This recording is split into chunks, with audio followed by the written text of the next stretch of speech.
Чемпионат по переноске жен прошел недалеко от английского городка Доркинг, расположенного в нескольких километрах от Лондона.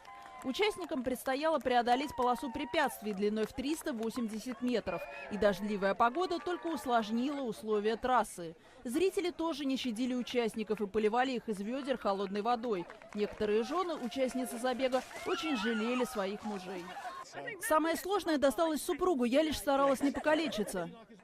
Победителями соревнований стали Крис Хеффорд и Таниша Принц. Финишную прямую мужчина преодолел на животе, сбросив с плеч свою подругу. Теперь паре предстоит отправиться на мировой чемпионат в Финляндию.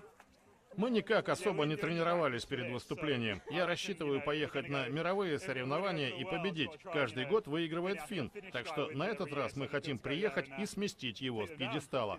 Традиция подобных забегов пришла из Скандинавии. В древности молодым людям приходилось много тренироваться, чтобы красть женщин из соседних деревень.